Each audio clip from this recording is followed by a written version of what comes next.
पंतप्रधान पदाचा तिसरा कालखंड सुरू झाला आणि त्याच्यातला 1 वर्ष संपलेला आहे, ज्याला आम्ही विकसित भारताचा अमृतकाल अशा प्रकारचं नामकरण त्याचं केलेलं आहे। सेवा, सुशासन आणि गरीब कल्याणाची 11 वर्ष अशा प्रकारची चर्चा आणि जनसामान्याला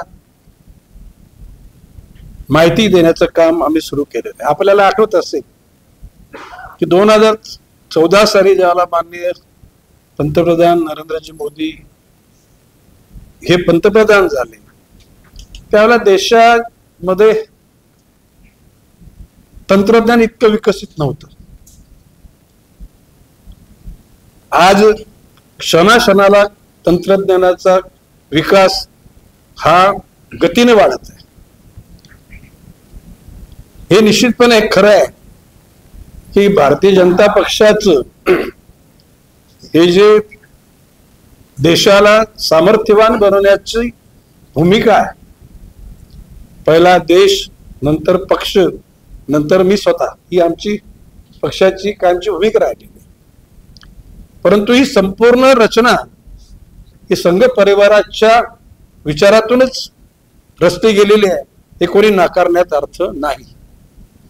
आणि म्हणून सामर्थ्यवान देश हा निर्माण व्हावा। सामर्थ्यवान देश म्हणजे की त्या देशाची दहशत लोकांना वाटावी असं नाही, किंबहुना टू बी डेव्हलप कंट्री म्हणजे विकसनशील देश आणि टोटली डेव्हलप कंट्री म्हणजे विकास झालेला देश, अशा स्थितीमध्ये भारत साधारण 25 वर्षापूर्वी टू बी डेव्हलप कंट्रीमध्ये त्याचा समावेश व्हायचा। आणि आपल्याला सुद्धा काही लोक टपल्या मारण्याचं काम करत होतं, टपल्या म्हणजे समजतात मी काय बोलतो। पण आज माननीय नरेंद्र मोदीजींच्या नेतृत्वाखाली 5 वर्षामध्ये एकूण रचनात्मक त्या ठिकाणी गुंफण झाली, ज्यामध्ये प्रत्येक नागरिक निर्भय झाला पाहिजे। कोणाच्या मनात काय असो, पण मोदीजींच्या मनामध्ये विश्वची माझे घर ही जी संत ज्ञानेश्वराची उक्ती आहे, त्या उक्तीप्रमाणे सगळ्यांना जीवन जगण्याचा अधिकार आहे। त्यामध्ये धर्म, जात, पंथ, वर्ण, वर्गाच्या पलीकडे जाऊन, किंबहुना मी तर म्हणतो पक्षाच्या पलीकडे जाऊन प्रत्येकाला आपलं जीवन जगता आलं पाहिजे।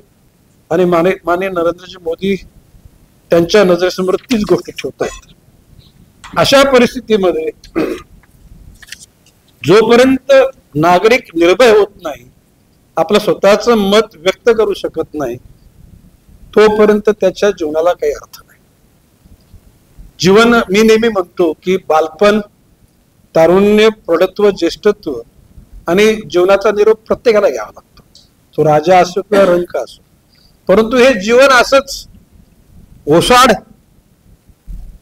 एखाद्या शेतासारखं जाता कामा नये। त्याच्यामध्ये योग्य वेळी रोपांची किंवा बियाण्याची पेरणी केली पाहिजे, ती जोपासली पाहिजे आणि त्याची फलं सर्वसामान्य माणसाला अनुरूप घडतील अशा प्रकारची ती वाटली गेली पाहिजे। आपल्याला आठवत असेल, आता ते योग्य की अयोग्य मला माहित नाही, परंतु तत्कालीन पंतप्रधान राजीवजी गांधींनी म्हटलं होतं की केंद्रामधून आलेला 100 रुपयाचा भाग असेल तर तो प्रत्यक्षात 25% सुद्धा लोकांपर्यंत पोहोचत नाही। पण मोदीजीने आल्यानंतर त्याच्यामध्ये बदलाव घडवला की जे काय द्यायचं असेल तर ते त्यांच्या ते खात्यामध्ये गेलं पाहिजे, आणि ती सुरुवात झाली।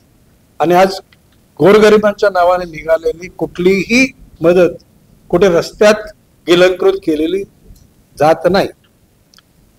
आपण साधारणपणे सुरुवातीच्या टप्प्यामध्ये म्हणजे आपण असं म्हणूया की एखादा माणूस थकला, भागलाय, निराशाच्या गर्तेत गेलाय, तर त्याला आपण असं त्याला म्हटलं तर stand up India, walking India, running India, flying India. आज फ्लाइंग पेक्षा कितीतरी गतीनं देशाची प्रगती झालेली आहे। माननीय पंतप्रधान मोदीजींनी सर्वांना राहण्याकरता छप्पर पाहिजे। पंतप्रधान आवास योजना ही ग्रामीण भागामध्ये, शहरी भागामध्ये वाड्या वस्त्यांमध्ये राहणाऱ्या लोकांना सुद्धा आपलं स्वतःचं हक्काचं घर पाहिजे. त्याकरता केंद्र सरकारचं मदत, राज्य सरकारची मदत, स्थानिक स्वराज्य संस्थेची मदत, अशा प्रकारे आज मोठ्या प्रमाणामध्ये भारतामध्ये करोडोच्या घरामध्ये घरं मिळायला लागलेत आणि मिळत आहेत. प्रत्येक माणसाला शुद्ध पाणी मिळावं, जलजीवन मिशन ही कल्पना राबवली गेली. त्याला पूर्णत्व आलं असं माझं म्हणणं नाही. किंबहुना मागच्या 1-2 दरबारा वेळेला काही घटकांनी माझ्या निदर्शनास आणलं की काही जलजीवन मिशनची कामं ही चुकीच्या पद्धतीने राबवली गेली आणि त्यामुळे लोकांची फसगत झालेली. त्यावेळेला मी आपल्याला आवाहन केलं होतं की अशा प्रकारचे स्त्रोत नसलेल्या ठिकाणी जर का कोणी योजना करण्याचं ठरवलं असेल, काही ठिकाणी पाईपलाईन आहे, काही ठिकाणी पंप आहे, काही ठिकाणी गावात टाकी बांधलेली, अशा अपुऱ्या असलेल्या गोष्टी मी तुम्हाला नम्र आवाहन करेन की तुम्ही अशा गोष्टी फोटोसहित जर माझ्याकडे पाठवल्या, मी तर स्पष्ट म्हटलेलं की त्या सर्व गोष्टीची चौकशी करा आणि जे घटक म्हणजे ठेकेदार त्याला जबाबदार असेल त्याला सुद्धा त्याची सजा मिळाली पाहिजे. त्या विभागाचे अधिकारी जबाबदार असतील त्याला त्याची सजा मिळाली पाहिजे. आणि म्हणून मी पुन्हा आज सांगतो की योग्य वेळी हार्ड कॉपी किंवा सॉफ्ट कॉपीच्या माध्यमातून ऑनलाईन सुद्धा माझ्याकडे पाठवलं तर मी आपल्या सर्वांचा आभारी आहे. पंतप्रधान नरेंद्र मोदीजींनी सर्वसामान्याला शिक्षण मिळालं पाहिजे, सर्वसामान्याला रोजगार मिळाला पाहिजे, बँकांचं कर्ज सुलभ करण्याचं काम नरेंद्र मोदीजींनी केलं. पूर्वी महिलांना कन्सिडरच केलं म्हणजे अजिबातच नव्हतं असं नाही. त्यात आपल्या महाराष्ट्रामध्ये महिलांचा सन्मान योग्य पद्धतीने करण्याची भूमिका तत्कालीन राज्यकर्त्यांनी घेतली होती, नाकारण्याचा अर्थ नाही. परंतु अन्य राज्यांमध्ये की महिला हे मजुरासारखे राबण्याचं घरचं एक व्यक्ती अशा प्रकारची स्त्रीकडे बघण्याची दृष्टिकोन होता, तो मोदी साहेबांनी आमूलाग्र त्याच्यात बदल घडवला. महिलांकरता केंद्र सरकार आणि राज्य सरकारला सुद्धा निर्देश केले की महिलांना संरक्षित करण्याकरता महिलांच्या आरोग्याची काळजी घ्या, महिलांचं मन स्थिरावलं पाहिजे, त्यांच्यात आत्मविश्वास वाढला पाहिजे, महिलांचा सहभाग अर्थकारणामध्ये आणि राजकारणामध्ये सुद्धा असायला पाहिजे. मोदीजींनी आता म्हटलेल्या 2029च्या कालखंडात भारतामध्ये अधिक लोकसभेचे मतदारसंघ वाढणार आहेत आणि जिथे 2 आहेत तिथे 3रा मतदारसंघ हा महिलांचा असणार आहे. आता लवकर त्या अनुषंगानं वाटचाल सुरू होईल. आपल्याला मला सांगायचा आनंद वाटतो की मोदीजींनी फक्त भाषण केलं नाही आणि नुसतं वक्तव्य केलं नाही.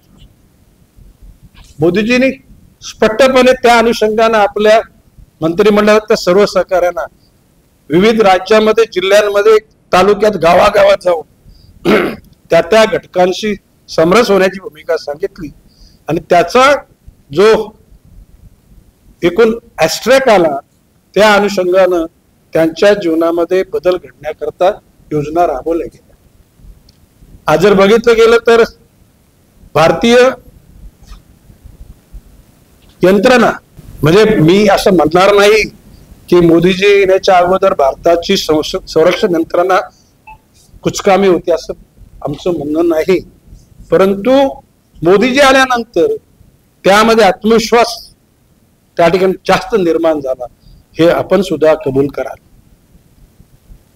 पाकिस्तानची कायमची धमकी आपल्याला मिळायची, अणुबॉम्ब वापर करू आणि वारंवार भारतीय अतिशय सहिष्णू असलेल्या जनतेच्या जीवनाशी खेळण्याचा काम पाकिस्तानच्या अतिरेक्याने केलं आणि त्यांना त्यांच्या असलेल्या यंत्रणांची फूस असायची आणि त्या देशाबाहेरच्या काही त्यांच्या मित्र पक्षाची त्यांना पाठराखण असायची.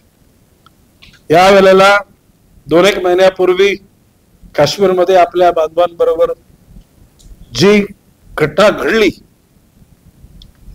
आणि बेगुन्हा आनंद व्यक्त करण्याकरता गेलेल्या आपल्या कुटुंबासमोर त्यांना म्हणजे स्त्रियांना बाजूला ठेवलं, मुलांना बाजूला ठेवलं आणि पुरुषांना त्या ठिकाणी व्हिक्टिम केलं, म्हणजे त्याला बलीचे त्या ठिकाणी निशाण केलं. त्या कालखंडामध्ये आपल्या महाराष्ट्रातले ठाणे आणि रायगड जिल्ह्यामधले 3-4 लोकांना त्या गोष्टीचं बली व्हावं लागलं. मी पनवेलमध्ये जाऊन त्या कुटुंबाला भेटलो, डोंबिवलीमध्ये 3 कुटुंबांना भेटलो. त्याला तिथल्या पत्रकारांनी मला विचारलं तर काय, खरं म्हणजे संपूर्ण देश फ्रीज झाला होता, म्हणजे रक्त साठलं होतं. परंतु त्या कालखंडात सुद्धा मी म्हटलं की देशाचं नेतृत्व याचा बदला घेतल्याशिवाय राहणार नाही. जर का जुनी क्लिप जर तुम्ही जर शोधलीत तर मी बोललो होतो त्याची तुम्हाला प्रचिती. बस त्याच्यानंतर 1.5-2 महिन्यामध्ये ज्या पद्धतीनं एअर स्ट्राईक केला गेला, आता कोणी काय म्हणो की काय लहान मुलांच्या काय व्हिडिओ गेमचा कोणाला काय म्हणायचं त्याचे कर्म. परंतु मी एक सांगतो की लक्षात आलं का, ज्या पद्धतीनं पाकिस्तानला धडा शिकवला, चायनाचे ड्रोन म्हणजे ते चायनाचे मच्छर मारण्याचं येतं की काय म्हणतात त्याला, रॅकेट ते एकदा पडलं तर ते कामातून जातं. हे तुम्हाला कल्पना आहे का नाही? एकदा पडलं ना तर ते बिघडतं. तशाच प्रकारचे ते ड्रोन होते आणि जे पाकिस्तानला कौतुकाने त्यांनी दिले होते त्याची बेचिराख होताना आपण सगळ्यांनी बघितलेलं आहे.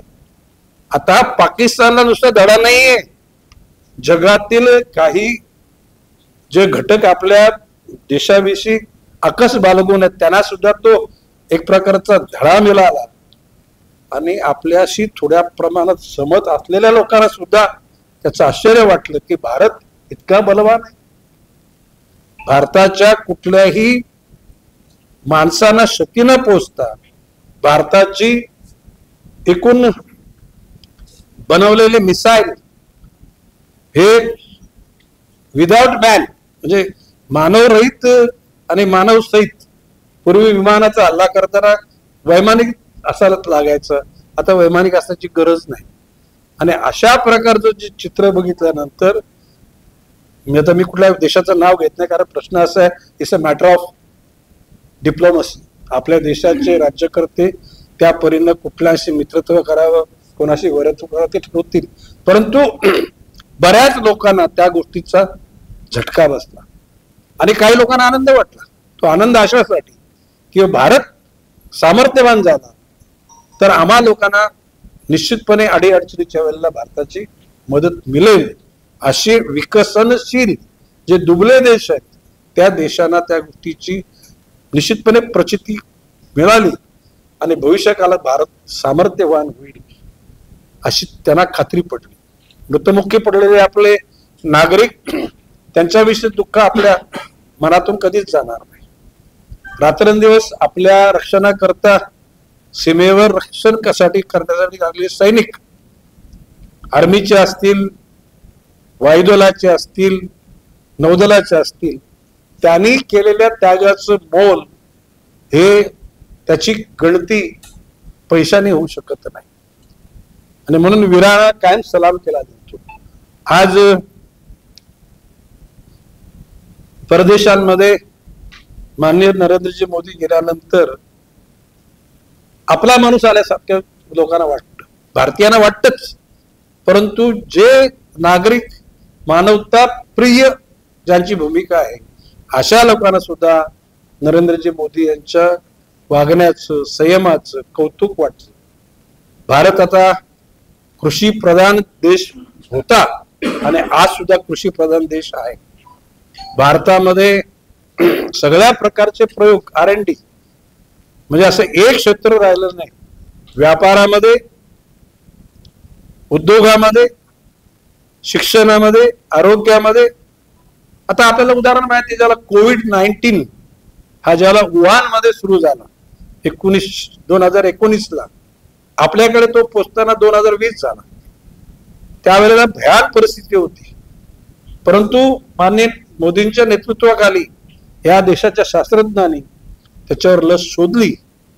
थोडाफार वेळ लागला, परंतु शोधल्यानंतर आपल्या सर्व घटकांना 2-2 डोस फुकट दिलेच. ते राष्ट्राच्या प्रमुखाचं कर्तव्य आहे. परंतु नुसते आपल्या नागरिकांना नाही, तर इतर जे नागरिक आहेत विकसनशील देशाचे, त्यांना सुद्धा मदत करायला मोदीजींचं नेतृत्व विसरलेलं नाही. म्हणजे माणुसकीचं जे वातावरण निर्माण मोदींच्या कालखंडात झालं, निश्चितपणे भविष्य कालासाठी आपल्याला सगळ्यांना अभिमान वाटेल अशी बाब आहे. मोदीजींच्या कालखंडात काही अजिबात सुद्धा काही गोष्टी चुकीच्या घडल्या नाहीत असं मी पण धारिष्ट्यानं म्हणणार नाही. परंतु अजाणतेपणे काही गोष्टी घडल्या, तो हा त्याला कंटिन्युअस प्रोसेसचा भाग असतो. उदाहरणार्थ समजा आता आपण रस्त्यावर आलो, येताना वाहतूक नव्हती, परंतु परत जाताना तिथं वाहतूक परत जाम हायवे होऊ शकतो. म्हणजे या ऑनगोईंग ज्या गोष्टी असतात त्या गोष्टीवर सतर्क राहायला पाहिजे. आणि आज मला सांगण्याचा आनंद वाटतो की देवेंद्र फडणवीसांच्या नेतृत्वाखाली साधारण 6 महिन्याचा कालखंड झाला. मोदीजींना 11 वर्ष झाली, म्हणजे 11 वर्ष आणि 1 वर्ष झाला, म्हणजे 3ऱ्या टप्प्याचं 1 वर्ष पूर्ण झालं. देवेंद्रजींच्या 5 वर्षाचे 6 महिने पूर्ण झाले. ज्या पद्धतीनं जे एखाद्या शरीरामध्ये विष गेल्यानंतर शरीर विविध रोगाने ग्रस्त होतं, तर त्याच्यातला टॉक्सिक काढण्याचं काम देवेंद्रजींनी सुरू केलेलं आहे. आणि त्याबरोबर करता दोन्ही मुख्यमंत्री आणि सगळे मंत्री, सगळे आमदार आणि सगळी जनता सुद्धा देवेंद्रजींच्या पाठीमागे आहे.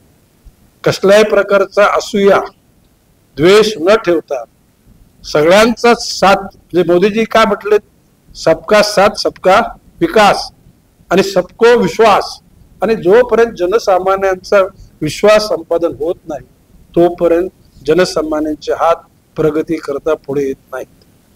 मी विनम्रपणे सांगेन की आता आमचे खासदार काय, आमदार काय, कार्यकर्ते सुद्धा अहंकाराच्या भाषा न बोलता जमिनीला राहून आहोजाऊची भाषा करून जीवनामध्ये त्या ठिकाणी वातावरण निर्माण करायचा प्रयत्न करत आहेत. आणि मी पालघर जिल्ह्याच्या अनुषंगाने पालकमंत्री म्हणून अतिशय खुश आहे. आपल्याला कल्पना असेल की ज्याला मी आलो त्यावेळेला सुंदर पालघर आणि स्वच्छ पालघर ही कल्पना पूर्वीच्या सुद्धा सगळ्यांनी डेव्हलप करण्याचा प्रयत्न केला. तर मी आल्यानंतर प्लास्टिक मुक्त पालघर आणि दुर्गंधी मुक्त पालघर ही अधिक मी घोषणा केली. आणि 1 जानेवारीला संपूर्ण देश आपल्या जिल्ह्याच्या प्रत्येक ग्रामपंचायतीमध्ये मेजॉरिटी सरपंच, त्याचबरोबर ग्रामसेवक आणि मी त्यावेळेला जिल्हाधिकाऱ्यांची टीम, जिल्हा परिषदेची टीम आणि सर्वांनाच त्या ठिकाणी याच्यात सहभागी व्हायला लावलं होतं.